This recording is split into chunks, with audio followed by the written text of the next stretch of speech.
Newscum. Your party. Newscum. Your party. Newscum. Your party. No, we're going to not talk about your party to begin with. We will, of course, we will, of course, be talking about your party.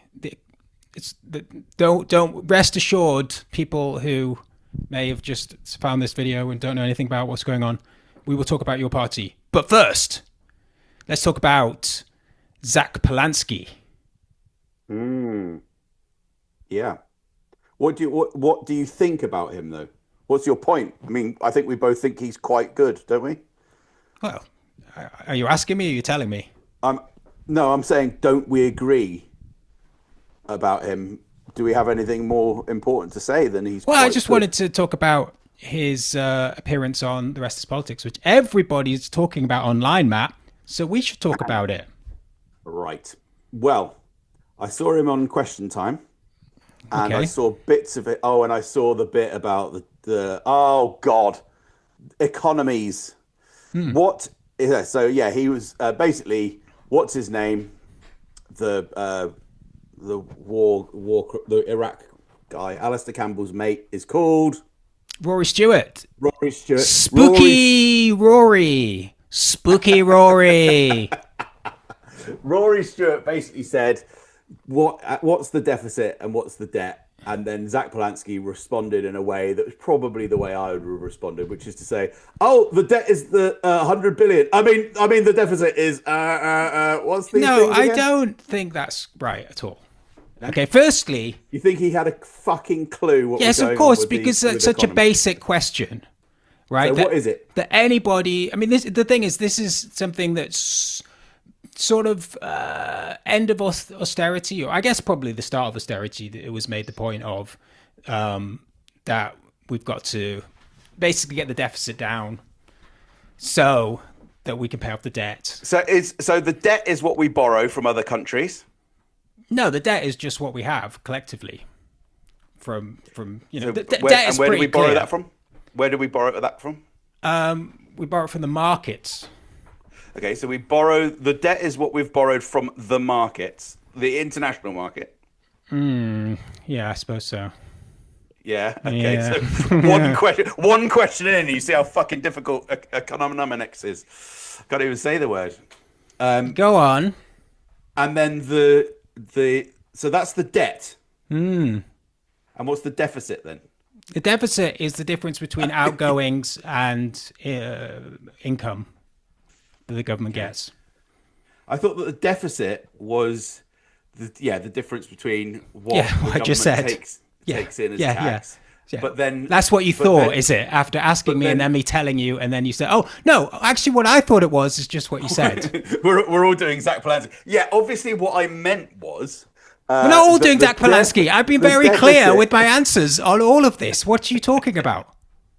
I looked it up the other day because it annoyed me. So why did you just ask me? Because Because you're I'm testing trying- me, because you're trying to be like Rory Stewart. I just want to know how good you are with the numbers. All right, should we watch Zach Polanski Yes. doing it? Okay, I mean, the difference between the debt and the deficit is not like a difficult thing to grasp, right? And it's not even, there's no contention over that. I don't understand why. Is this what you said? The national deficit is the annual gap. Where So the you didn't government's actually spending- listen to what I said. Yes, I said it's the difference between outgoings and income. Exceeds revenue in one financial year. Well, and what's the national debt? The debt is the collective amount of money that we owe. To the international market. I guess it is harder for some people to understand than I realized. Just because they both begin with D, it's not that difficult, That's right? the problem, yeah. It's like if you, right, so for example, say one is a mortgage, right? Yeah. You have a mortgage, you bought one? a house, you owe a lot of money, right? That's And the then debt. that's the debt. And then every month you earn money and you spend money, right? And the difference between that earning and spending, that's the deficit. Right.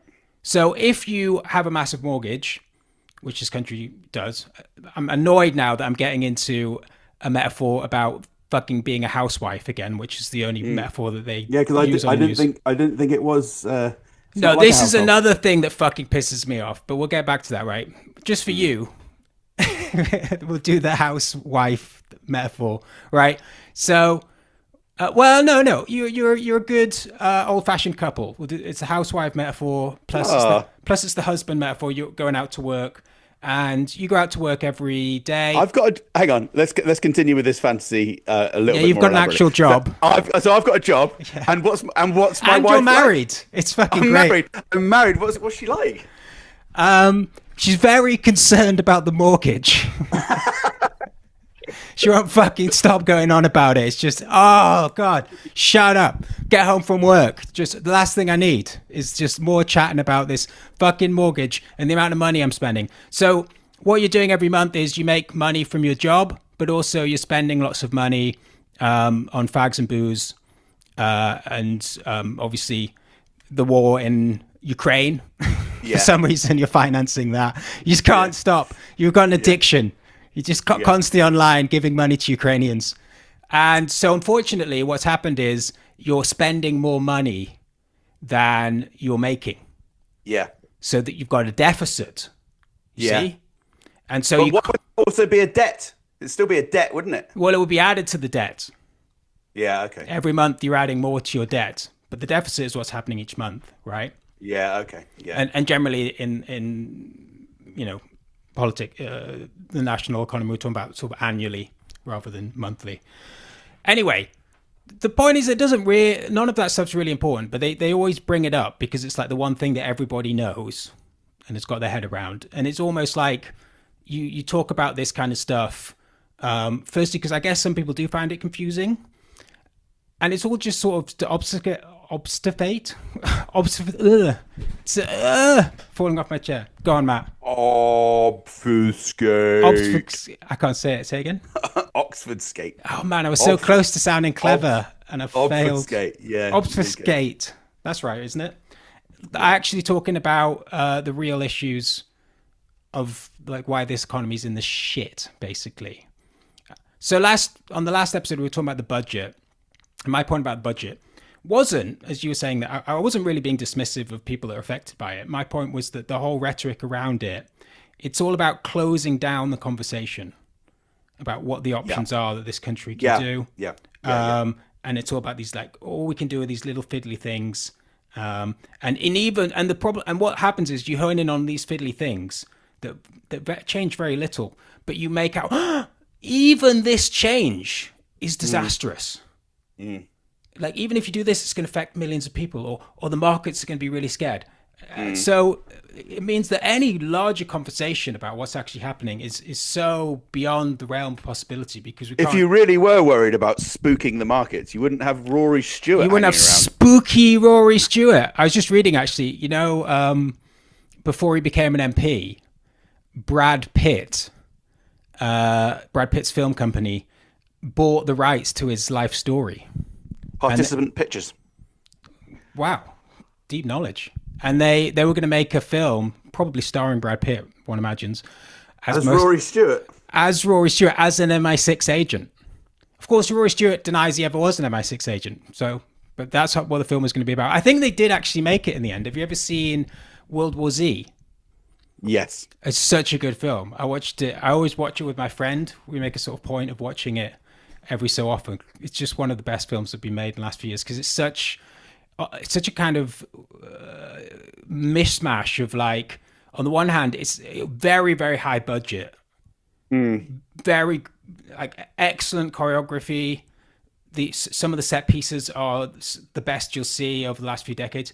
But I don't know if you heard about the film. It had a sort of disastrous production where they, a bit like Tenet, where they got cold feet at the end, and they decided to change the ending of the whole film when they'd run out of money. So the second half of it is just all takes place in one building in Wales. After this epic beginning, world trotting, they go to Korea, they go to Israel, and then at the end, they just go to South Wales to one medical building where Doctor Who is, and everything takes place in basically a room, and it's a completely different film. And because of that, they also chop. I remember that. Yeah, you wouldn't. It's very unmemorable at the end. It's actually quite good, but it's just such a different feeling to the rest of the film. But it also means that they chop out all of the story elements that lead up to the end. So the film, it's brutal, right? the pace of the film. There's one establishing scene of about 2 minutes in which Brad Pitt, he plays a character called Jerry, who's basically Rory Stewart. He's like this sort of UN. He works for the UN. He's like UN investigator, but he's also basically James Bond. He's like an action hero. He's the smartest mind. He's the toughest guy. He's the quickest thinker. He's the best survivalist. He's all of these things. And he's based on Rory Stewart. This is what I'm thinking. This is my... I haven't seen that written anywhere, but this is what I'm getting now from learning that they auctioned... I thought he was going to be one of the zombies. Well, they auctioned... Yeah, they auctioned Rory Stewart. Rory Stewart does have a brief cameo as one of the zombies. For the zombie economy that we live in. Anyway, it's great. 2 minutes in, you've got Jerry... He's in the kitchen with his kids. I don't know how old he is in this film, maybe 50? He's got the hair of like a 14-year-old, you know how he does. And he's just like the coolest dad. He's retired from his UN job. And there's all this stuff on the news about the zombies are coming and stuff. And they're just, you just hear bits of the news and they're talking about, blah, blah, blah, Pakistan has declared martial law. And then the kid's like, Daddy, what is martial law? And Brad Pitt's like, he's like just this like little laugh, like, oh, martial law. And he goes, it's house rules for everyone, honey. It's great. Establishes him as the greatest dad. Anyway, who wants pancakes? And that's it. That's the whole establishing of the film. The next scene is full on zombie invasion. And then from then on, it's just total carnage. It's a brilliant film. Absolutely brilliant. Daddy, what's the difference between the national debt and the national deficit? Shut up.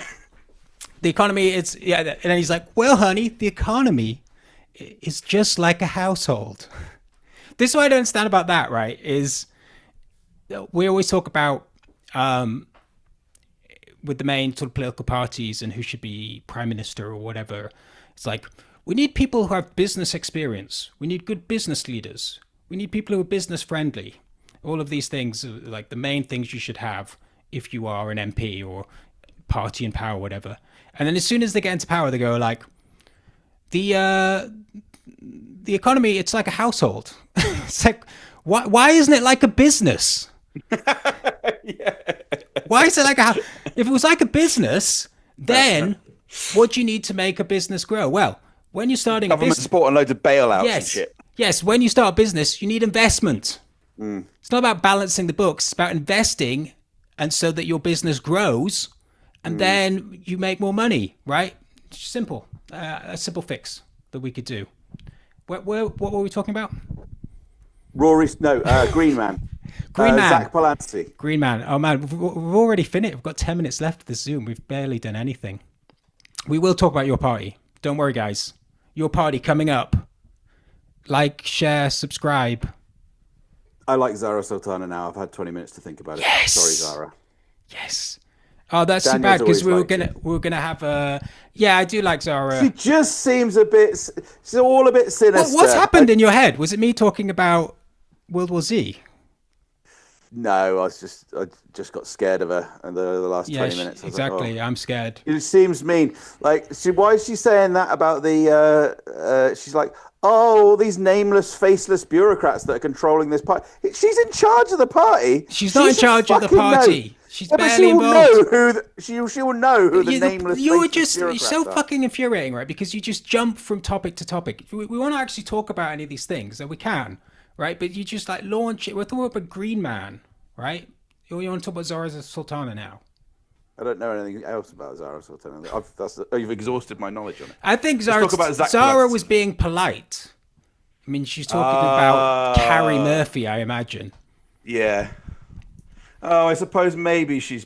What, is he being polite? But look, that'd be like if I said, oh, I've had enough of annoying presenters on little news things that try to be funny and undermine me all the time. Oh, hi, Daniel.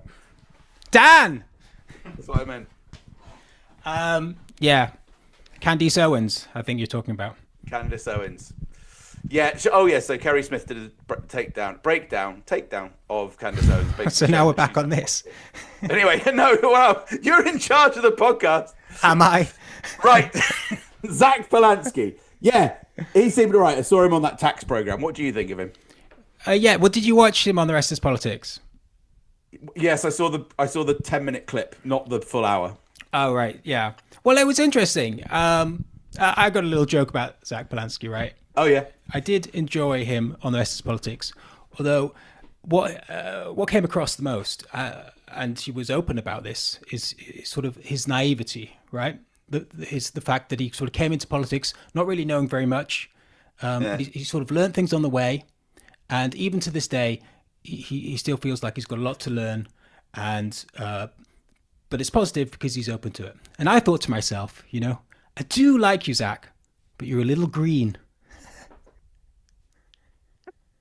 Oh, I was ready to be disappointed by that joke. Good, good. But I wasn't. Oh, you weren't? All right, because I was going to say, this is what I said to Matt when we were discussing your party. The key to happiness is low expectations. So I was very, very happy with the conference. That's why people like this show. You've got your party's colour, I feel like, to your hoodie. I don't know what the colour is for your party. It seems like a sort of yellow or orange, which is very odd. I don't know why they haven't gone with really red. like this. I love this colour. It is a really nice colour. No, well, Zach Polanski was on there. I wanted to show the clip. Maybe we don't really have time to show it now. It never really works when we show clips. But the main thing I wanted to show was that he name drops Richard Tice, because this is the other thing that I've got to keep doing on this show is argue that the Green Party and Reform are very similar. He also says earlier on, he talks about the farming, and he says that they're pro-farming. It doesn't really talk about reform at that point, but why did he talk about Richard Tice? Well, all right, let's show the clip. Let me share. I thought I think a really good thing while you're just finding that is that Zach has obviously prepared really well with crib sheets and whatnot for anything that he's bad on. And when he does get criticised by Rory Stewart over the economy, he just lists about 7 economists who he does know and draws on the advice from. Yeah, well, that's completely right. You should go to expertise. You don't need to know every little bit. So I think that this made Rory Stewart look very uncool in general. To be honest with you, yeah, I agree. I think Zach's done very well. Jerry from World War Z would never be this uncool. He would just do a little laugh, and he'd explain. It's like a household. It's like a household, honey, and he'd just sort of scrumple Zach Polanski's hair. You'll understand it one day.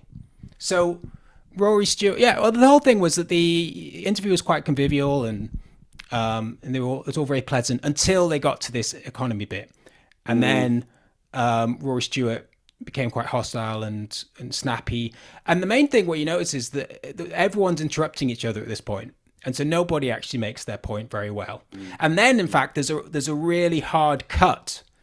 I can't remember if there's any cuts really in the rest of the show. There's certainly not that are so obvious as this, where they clearly cut a bit out and come back to Rory Stewart, who wants to move the conversation on. Basically, wants to ask, who are the economists? Is he rubbing his knuckles all the time? Yeah. He's wiping the blood. He's washing his hands. But yeah, I think at the beginning of this, if I've got it in the right place, he, what's his name? Zach Polanski wants to make a point, and then he's like, well, actually, even Richard Tice said this, but then he's immediately cut off. I'll watch again and see if I can remember what I think his point was. Can you see this? Yeah. The big question is, can you hear it? Let me find share sound. It's never on. It's always automatically off. Okay. How much are we paying every year on debt interest? So here's the question. Borrowing. How much are we spending every year on debt interest? Well, we don't need to, do we? How much are we spending borrowing from yourself. So who are you borrowing from? I'm just trying to work out how good you are on the numbers. How much are we spending every year on debt interest? So actually, of all people, Richard Tice has been saying the same thing. During COVID, we gave loans to the Bank of England. You can't give me a rough figure on how much we're spending on debt interest every year? So they're interrupting each other. They're trying to make different points.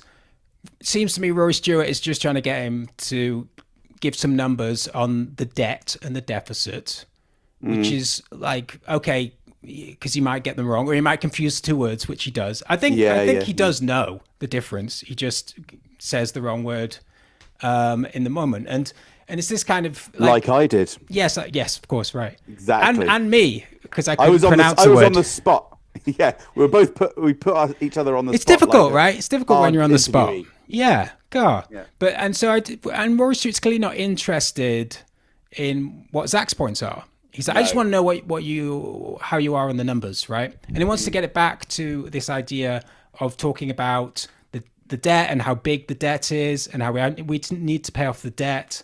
It's almost a perfect microcosm of left and right, isn't it? Because Rory Stewart just won't go outside of the box there and see a more idealistic possibility. And Zach's just like, yeah, I'm not interested in these kind of conservative framings of the economy. Yeah, well, I think but more than conservative, I mean, it's also the sort of mainstream view. I wouldn't say that Starmer is left wing, but the Labour Party are in power, and they have the same view of this. The key thing that if Zach Belansky wants to go on the attack, because this is the problem, right? The solutions are difficult, and actually we don't know what they are. But the problems are obvious, and everyone can see them. And so what happens is often on these things is the people like Rory Stewart try and get you to confirm the situation, the problem, but also confirm that there is no way out of this. Yeah. So that's exactly what I mean by conservative. Yeah. Tina, there is no alternative. Right, exactly. And so, the solution that is posited, I'm not sure if Rory Stewart would say it here, but this is just everybody in the Labour government and the Tory government before it. It's about growth. Yeah, grow the economy. Grow the economy. Then everyone benefits. Yeah. Right, but that's not going to happen. Okay, so why not? Well, it's not happening, is it? It hasn't happened for quite some time. Right. Having tried to follow the news, it's been probably 17 years since the economy was doing remotely well. Right. So, and nobody's got any ideas about how to grow it. So, what Zach Belansky's talking about, and this is what I think he brings up Richard Tice, is that I'm not so clear with Reform's economic policy, but I've seen bits and bats that suggest to me that both parties are looking at a post-growth economy and how that could work. Yeah. And so that's the key, I think. And I'm not saying dismiss the Greens because they're like Reform. If anything, my argument is that don't dismiss Reform. As horrible as a lot of their policies are, they're not complete idiots, right? And they're, I mean, the thing about immigration, and we're back. The thing about immigration is, and we're back. Did I say immigration? Yeah. Oh, I forgot that. Yeah, no, I just mean that. We've talked about this before. Obviously, immigration is like an obvious household budget thing that we could do something about. But I just think that part of Reform's appeal is just open to things. Are you okay? Was your coffee too hot? Part of Reform's appeal is that they're open to things. Yeah. Like migration. Well, the whole migration thing is about we're not allowed to talk about this thing. You know, it's the framing. I'm not saying it's necessarily true, but it's like it's not just that. It's, you know, Britain is fundamentally broken. Yeah. And obviously the whole political consensus that everybody's pissed off with, that's all about closing down the conversation. It's what Rory Stewart's doing. It's what Keir Starmer always does. It's that whole idea. And so Reform's appeal is, we're going to say things, and it can even feed into sort of anti-wokeness. It's like, I'm going to say things that you're not allowed to say. I'm going to have policies that you're not allowed to have. And a lot of it is horrible stuff. But some of the attraction is that it's also just generally looking at other ways of thinking about stuff. It's the same appeal. What I mean is there is an appeal with the Greens. And you can say, why is it that Reforming and the Greens have got so much support? Which is because people are sick of the way that people discuss politics. I think that's a really good sort of deeper point. All right, you're going to be annoyed if I just repeat what you've just said, but I would like to emphasize... As long as it's complimentary, Matt. Go right ahead. I'd like to emphasize that I think you're right that when you have mainstream politics, it feels very suffocating. And if there is a party and a group that just says, "Oh well, maybe we could think about it like this," even if they're wrong, it just make you have a nicer discussion rather than saying, "Well, what about the fiscal thing, or what about the monetary thing, or what about the debt?" It's like, well, maybe that doesn't matter. So you go back to fundamental principles. Because there was this thing, you can have a more interesting discussion. Whereas the Tories and and Labour have just seemed to be so. That's all run out. Do you know what I mean? Like, you talk about that way of doing things, like Rory Stewart tried to do, and he's dotted around between every fucking party under the sun as well, which is because he's never been very happy with any of it. Because he's spooky. And it's like, well, how well are even you doing there, Rory, with your way of trying to run the country for the last 17 years since the austerity measures kicked in and economic crisis? How useful is it to tinker around the edges? It ain't. So maybe you should have the respect to listen to Zach Polanski, even if his ideas are a bit, even if they won't necessarily work that well. I mean, I did think there was something a bit crappy about Zach Polanski when he was on the tax program the other day. He did sort of say that, the people were arguing about the maths with him, and they're sort of saying, well, that wouldn't raise whatever you need, like 100 billion or something. And they're like, it might raise like $1 billion. And he's like, wow, that's $1 billion more than we started with. Sort of thing. It's like, yeah, that's not very good though. So I do understand that there is some pushback as well, but at the same time, something's got to be done, isn't it? Like, because this country's just meandering into mediocrity. Or am I talking about myself again? Fuck. Well, we are the country, Matt. In many ways, you are. I am Rome. You are like the synecdoche of Britain. Is he Roman? No. It's a literary term meaning one element that represents, like the crown representing the royal family. Synecdoche is going to be down here along with the like and subscribe. I think I've redeemed myself after not being able to say obfuscate. Obfuscate. How the fuck? I've never been able to say economist. Oh no, you always say it. You're always like, I've never been able to say economist, and then you say it perfectly. It's like your little party trick. I used to be able to say it. Say it again.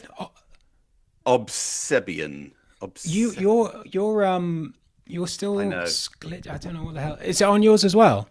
So for listeners, which we have none, Matt's feed is quite jerky. Like there's some glitching, freezing. It's like your internet's not very good.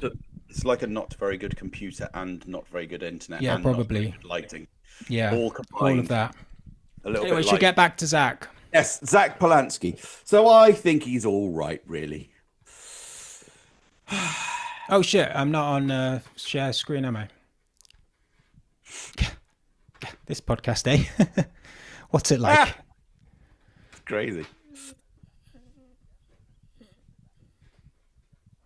Oh, that was the moment. You mean the debt or the deficit? You mean the and Zach's like, debt. I mean deficit. Oh, and now he's completely intellectually bankrupt. If you wanted the audience to see that, you'll have to play it again because the audio didn't come through at our end. Oh no! Oh, thank you. That's the first time you mentioned that. I'll just never forget that time when we did a whole segment. And you couldn't hear the sound, but you just went along with it anyway. Fucking annoying. Yeah, when you did the "Have I Got News for You?" So fucking annoying. Around. Yeah. Where the fuck is it? Okay. It always turns the sound off. All right, we'll skip back a bit. So sorry, how good you are on the numbers. How much are we spending every year on debt interest? So actually, of all people, Richard Tice has been saying the same thing. During COVID, we gave loans to the Bank of England. You can't give me a rough figure on how much? So I think what Richard Tice has been saying... Just say billions. It's usually billions. Yeah, exactly. What Richard Tice has been saying, they're talking about quantitative easing and how much money was given during COVID. And also, of course, initially when it first started during the 2009 financial crash, and we'll talk about it in a minute. But there's these sort of basic things that you just can't question that have happened, and there's no sort of what's the word? Not catharsis, but retribution, revenge. The revenge party's coming back. I can feel it. We haven't got much of an electoral position right now, but I feel like intellectually within the conversation that the ideas of the revenge party are making waves, shall we say.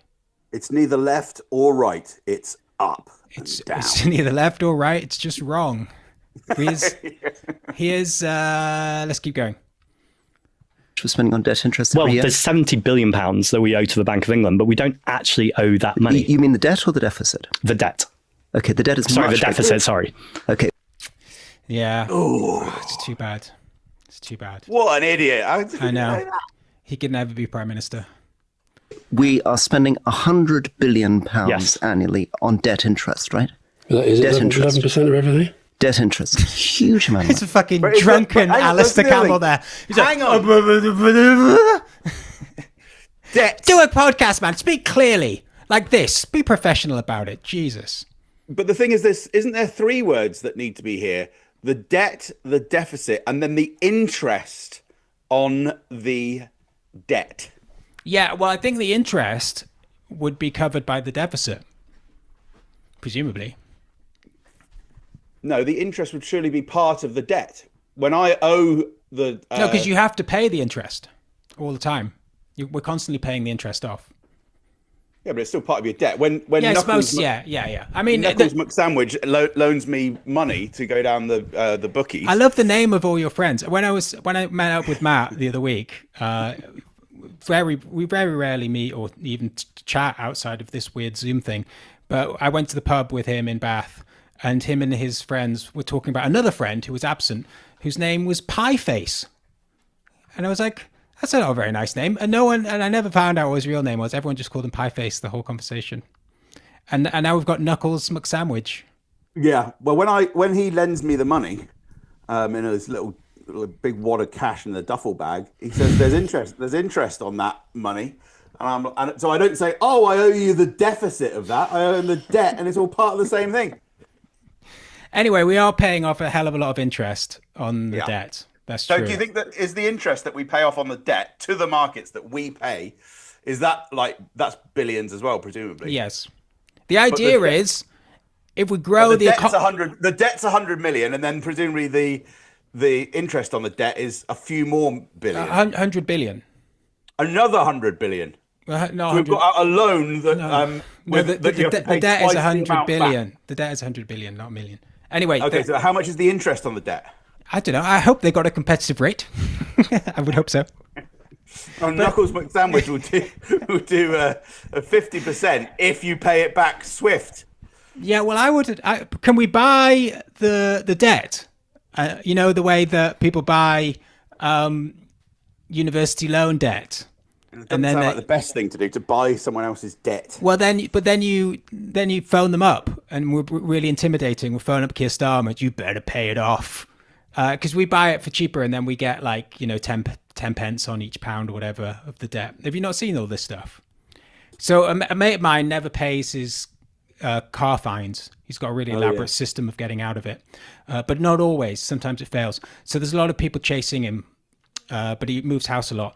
There's a lot of people chasing him down to try and get money off him, basically. But it's not the council. What the council do is they sell off their debt, the fines, to these bailiff sort of private companies, and they sort of consolidate loads of different people's, and then they buy it depending on how the profiles and whatnot of the debt and the people and whether they're likely to actually pay it, and then they just sounds like another terrible. I know, and then they have to pay people to then phone them up. There's obviously must make some money because they have a warehouse somewhere full of people phoning up, trying to badger you, trying to scare you into paying it off. So that the actor, is it Michael Sheen, the Welsh actor? He did a show where he bought a lot of people's debt off whoever they owed it to, because when you buy the debt, it's cheaper.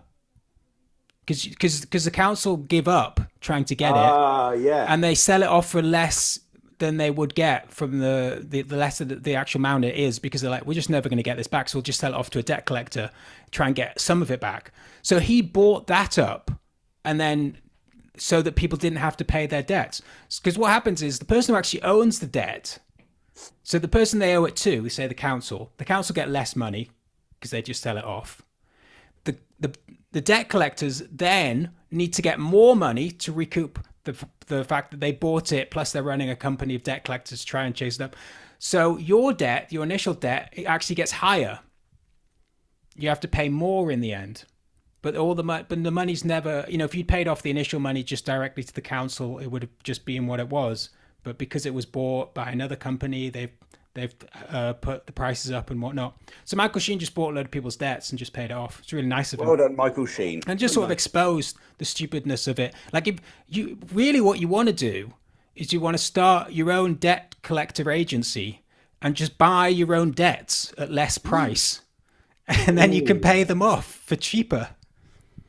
Yes. That sounds better than doing a podcast. So what Britain needs to do somehow is buy its own debt from Britain, because Britain's never going to pay it off. Or no, buy it from the people it owes it to. Say, look, all of the whatever the fucking Bond people or whatever, James Bond and all them, and be like, look, Britain's a fucking basket case. It's never going to pay you these debts. Why don't we buy it off you on the cheap? Isn't that what war bonds effectively were in the World War II? Yeah, well, that's another thing. That's our good friend of the show, Benjamin Studebaker, always on the show, this guy. That's one of his big things, is about what happened sort of mid-20th century, was that the US basically funded European economies, and that's why things were so good for so long. I mean, this is something that I did want to talk about. Like, there's this like little argument about, should we raise the amount, the highest threshold of tax or whatever by this or that? Will that make growth? Will that save the economy? When what the big actual problems that we have in this country in terms of the economy, you could go back as far as coming off the gold standard, right? I mean, you've got sort of successive things that have created the situation that we're in, right? And if you're not going to even think about that. So I think what comes up here, Alistair Campbell mentions it, when Labour first got into power in 97, one of the first things they did was make the Bank of England independent. Yeah. That was a stupid idea. So, why? Well, because the Bank of England doesn't really have, they're splitting the control over who runs the economy between the government and the Bank of England. So the Bank of England have some powers and the government have other powers, and nobody has before it was all coordinated centrally by government. So you either give the Bank of England more powers, which is less democratic, or you take the powers back off the Bank of England and the interest rate is controlled by the government, which it should be, because they're making all the other policies. But I think that the purpose of that reform was to prevent the successive governments from being able to play around with the levers of the economy to favour them in elections. So it was an uncontroversial it's pretty decision. Controversial. Even Richard Tice is against it. Well, that might be the thing. Things have changed. Anyway, what about Zach Polanski? What did you want to say about him? Did we finish with the clip? Maybe. I think we spoke about Zach Polanski, didn't we? Oh, isn't that what we've been doing? It's just that Rory Stewart's still up there with his measuring his todger there. Look. Money. Right. So one of the things I suppose I'm getting at but what I'm getting straight back at you is we don't need to spend that money. So that money has been created as an idea. We're spending that money straight back to ourselves. This is my point about the change. We do need to spend that money now, because that is how we borrow the money from the markets to fund the things that we're funding. And so one of the reasons why, and I know you're not happy with the sort of economic performance and the performance more generally of the Labour government, one of the reasons why they do have to be conscious of the market reaction to something like a budget is because if they get it wrong, the markets lose confidence and the costs of borrowing then go further and we end up spending even more. So that's why I keep saying, how do you get from A to B? Well, and so now we're really getting to the root of the question. I think it comes to all of what Rory was just saying, because I think we're operating in different paradigms. I don't think the market should be dictating democratic decisions. I think the people we elect and governments and fundamentally the public right, but that's why I'm saying if you get elected and you're one of the members of the House of Commons that can make these changes, what are the changes that you're going to have to make that actually take us out of that system? Because my sense is that it's a lot harder than you think. Oh, it's definitely, I mean, it's not harder than I think. I know it's hard. I know none of this is easy, but I didn't get into politics to do the easy things. What I would flip the question round, because sometimes people have the tone of voice that sounds like, oh, this is ludicrous and so radical. What's radical is what we've got right now, which is trickle-down economics, which has been proven to fail over and over again. And so we need a different system. I'm not an economist. I'm not going to pretend to be an economist. What I am, though, is someone who listens to brilliant economists and a whole range of economists and listens to ideas from around the world. And what I know is that our system is broken. It's not working for anyone. Sorry, it's not working for anyone. It's working for multimillionaires and billionaires who are telling the story about our system. So, rather than getting into making up. Oh, yeah. So that was the cut. Oh, they do a weird cut there, but yeah, for listeners and viewers, he basically lists half a dozen economists. Yeah. One of it is actually what's her name, Blakey, who's not an economist, I don't think. Well, the people that he lists are basically sort of YouTubey sort of people. So it's no, there was. I think Stiglitz was in there, wasn't he? And I think there's he definitely mentions a few. It sounded like a completely reasonable thing to do. Basically. Yeah, and Aaron Bastani did this bit on Navarra and mentions some much more serious, proper academic economists who also agree with these positions. Yeah, exactly. Couldn't possibly have a problem with. Yeah. So I mean, again, it's just silly. Like Rory Stewart is either pretending that he's never heard these ideas, and so he's asking, well, who the fuck has come up with these ideas? And then he's like, oh, the people that you've named are not credible in my eyes, or he does know what he's talking about, and he's just using this as an argument. It reminds me a lot of when if you advocate for diplomacy in international politics in a war situation, the little knobby guy like the Rory Stewart would always say, well, what are you going to do in the negotiations? How are you going to negotiate that? What are you going to give away? What territory? Da, da, da, da. It's like, I don't know. It's not necessarily something that I know everything about. Like, do you expect me to know what a whole diplomatic team, in the same way that, do you expect me to know everything, what the economy is going to be like in 2028? And how which levers in particular we should be pulling that? Do you expect me to know everything that the latest economist? What's the cool dude economist called these days? Gary Stevenson. Gary, you expect me to have read and memorized every word of Gary Stevenson's latest? No, he doesn't. He doesn't write things. He does YouTube videos. But my point is, in his house, he's always in his kitchen, very modest-looking kitchen for this multimillionaire. And he has different cameras, different angles, and he's always holding his cup of tea. It's a bit like, it reminds me of Alan Bennett's Talking Heads. It's really got that vibe. Where it's like, oh, well, let me tell you a story about the economy. Well, sounds like the opposite of your middle-class plumber. How? Because it's pretending to be a wealthy person, pretending to be down with the people. No, I'm not saying that. I'm just talking about the aesthetics of the videos are quite funny. Yeah. He is. Yes, I think we weren't criticizing anyone there, were we, in particular? No, certainly not Gary Stevenson. I'm not against Gary fucking this. No, I'm not against Gary Stevenson either. All the time, just this constant. But my point is that all of the knobby nerds, like Gary Stevenson, right? What a knob. No, he's not a knobby nerd. Sorry. He's a tea drinking billionaire. I thought we were on the same side. Does he drink chamomile tea though? But there's always the establishment types who are like, oh well, how exactly will that work then? It's like, well, how could you possibly know the exact everything about everything? So it's like Einstein saying, oh, we're going to split the atom. I've worked out some calculations over here, and it's like, oh, well, when's that going to happen then? Exactly how are you going to do that? Well, split all the atoms. Yeah, I'd like to see which atom exactly. Oh, yeah. Well, I think it might mean that we win the war.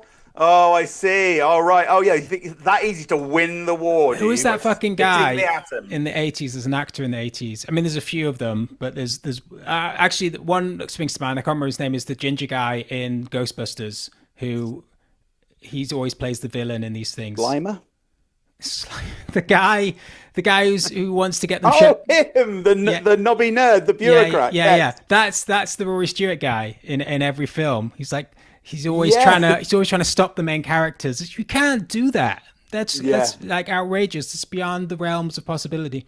I'd like to make. There's all these great stuff people are doing on YouTube now, where they're sort of putting Jim Carrey into old films. I'd like to put Rory Stewart just into, or like he's there in Back to the Future, just with his arms crossed. 66 miles an hour. What's that got to do with? You're never going to get anywhere in a DeLorean. Those cars are shit. Overpriced. This is very important, actually. But no, Daniel. I'm trying to get to the bottom of what is the speed that the DeLorean has to go at. Oh, it's 88 miles an hour. Sorry. See, that was my Zach Polanski moment.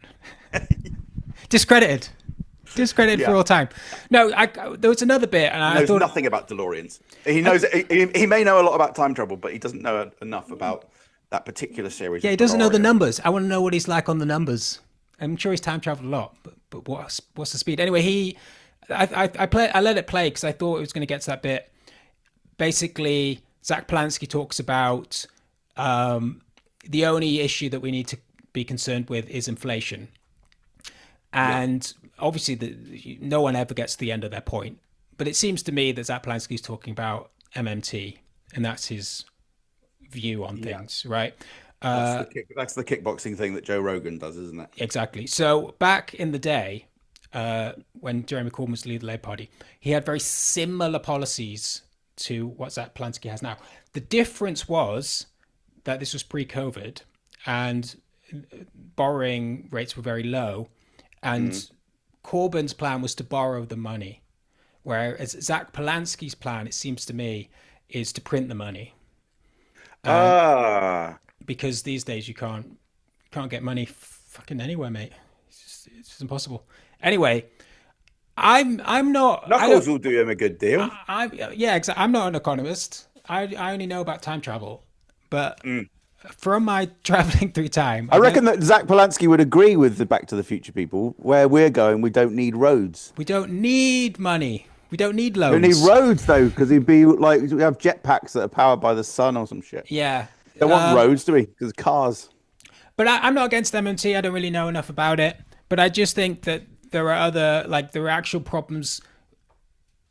The thing with MMT, it seems to me like, and even to some degree with Corbyn stuff, is that, you invest, and that's good. And you invest for growth, presumably, which isn't the worst thing in the world, right? And you invest in infrastructure, you invest in jobs and training and stuff.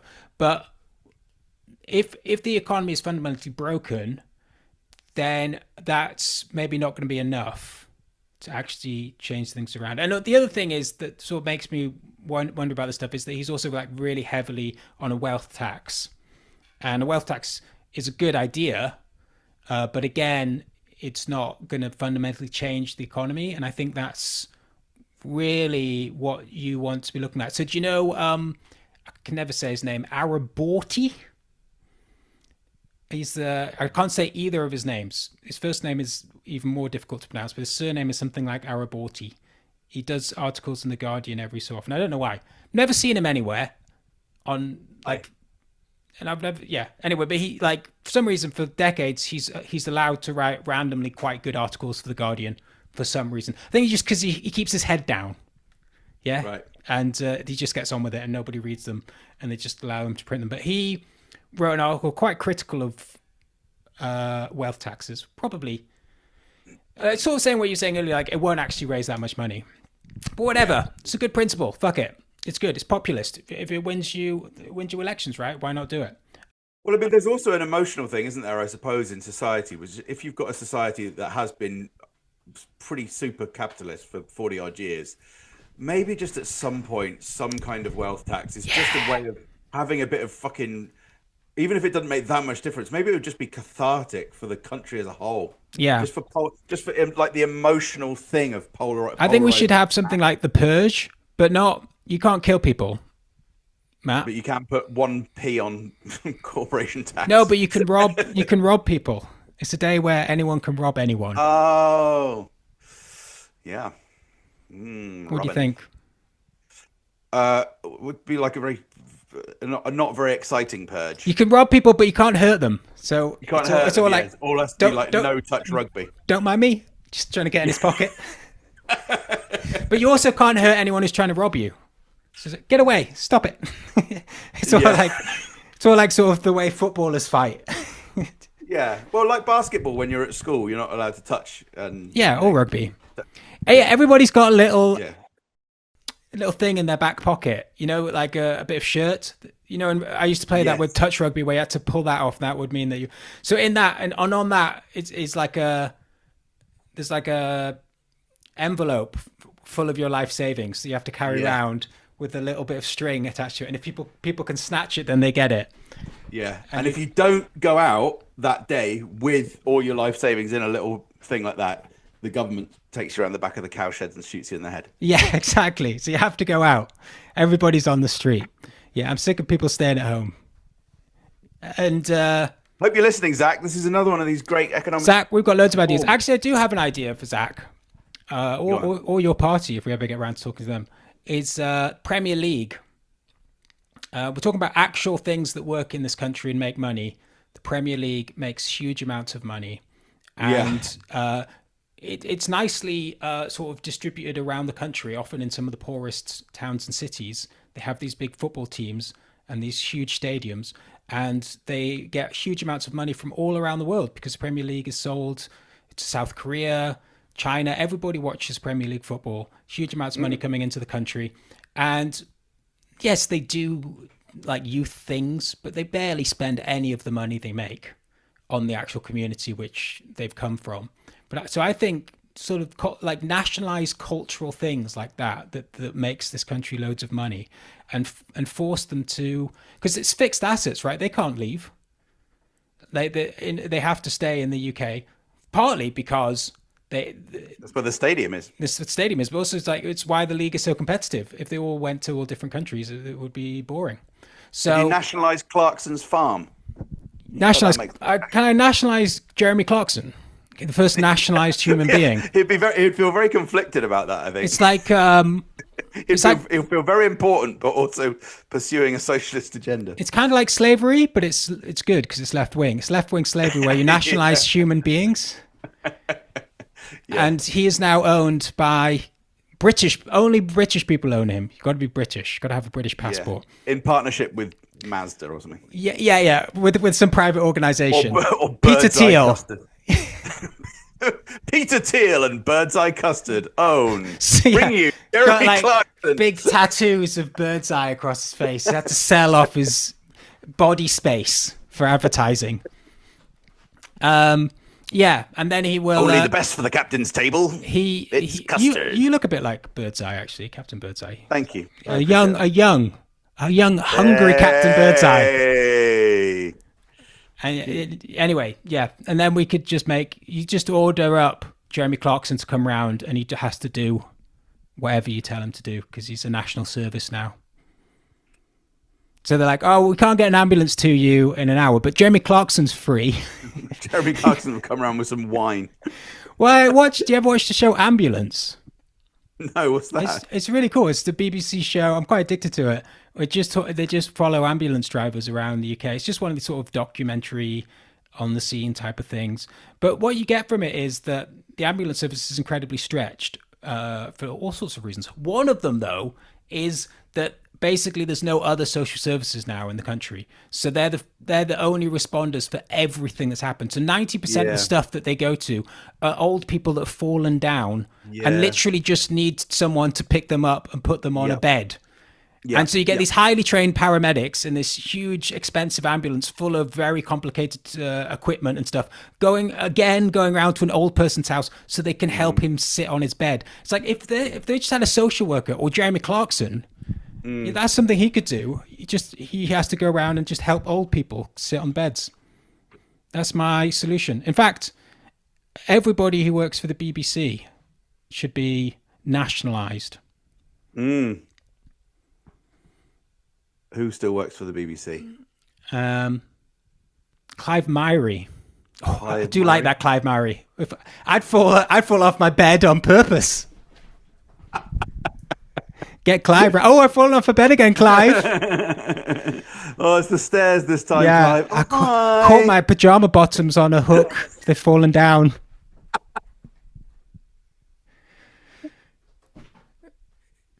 What were we talking about?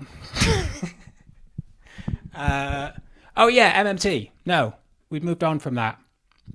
Oh, man, I had a point. It's gone. We've got 7 minutes left of this. We haven't done comments. We haven't even talked about your party. It's just been a complete failure of a show. Looks like Matt's frozen.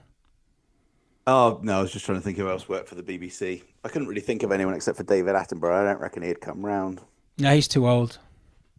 I'm not a monster, Matt. Tempt him around with like if I got no, there is a retirement age for this nationalising slave humans. It's not real slaves.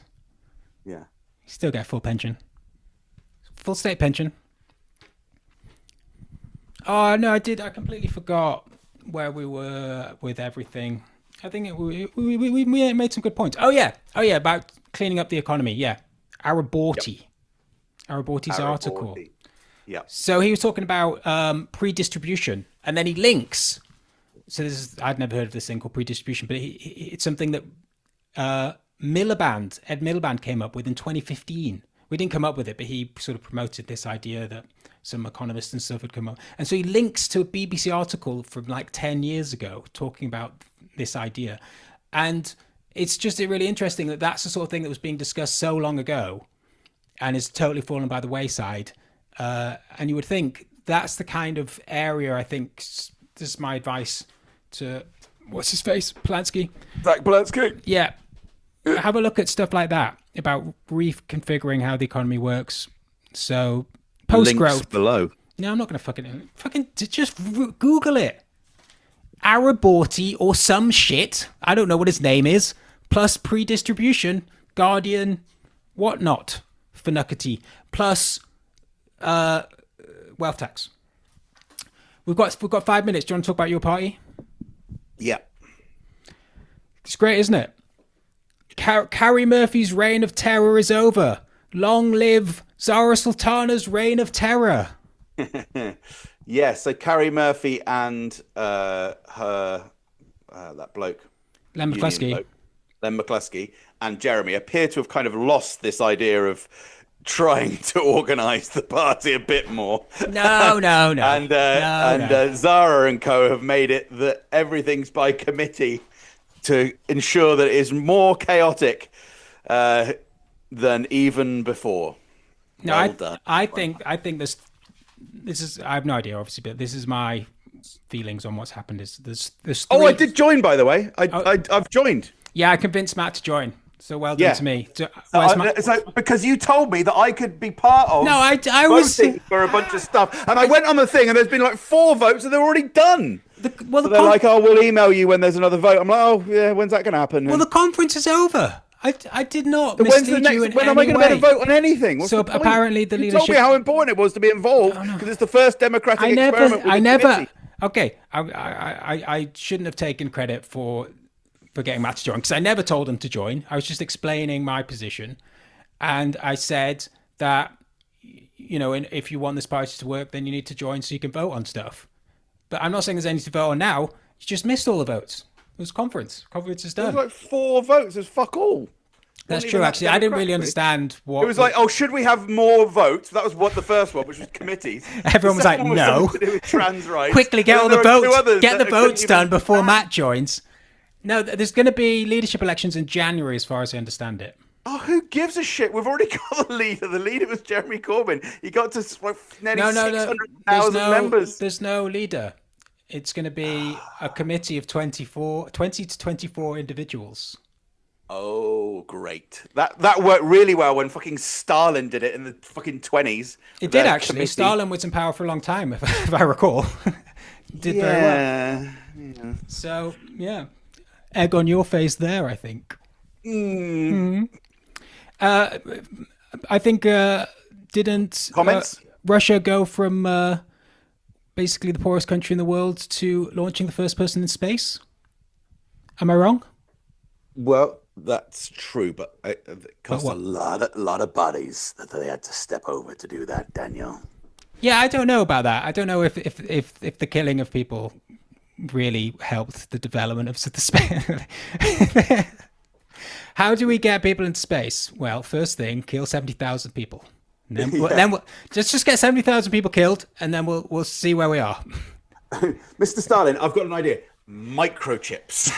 I think killing 70,000 kulaks would be the more preferable solution. Well, okay, I'm up for microchips, but let's just, let's cover all bases. But let's focus on the rocket boosters rather than... No. All right, so we'll have a full discussion about your party next time. How about that? That sounds like a deal. Comment and subscribe if you want to... I can't even be bothered. It's disgusting. I feel disgusting. Yeah, don't worry, you fucked it up quite badly. Anyway, comment and subscribe. Like and subscribe. So don't comment. Or comment. Don't do... All right, whatever. The cool kids do it. We've got 2 minutes. We've got 2 minutes, mate. We've got 2 minutes. We have a hat. 2 minutes. 2 minutes. Wake up. It's a fun podcast, everyone. Fucking get it. It's not all serious political analysis. That was quite a serious episode, wasn't it? Do you think? It was a bit serious, yeah. I like the bit about Jerry. Oh, from Ghostbusters, yeah. No, from World War Z. We'll talk more about World War Z. Until Matt gets the fucking message, I will bang on about World War Z and how good it is. I get it. No, you don't. Was it something to do with Israel? Were you trying to make one of your funny points about anti-Semitism again? Oh, yeah, that's a good point, actually. They go to Israel. Am I sharing the screen now? I'm lost. Yes.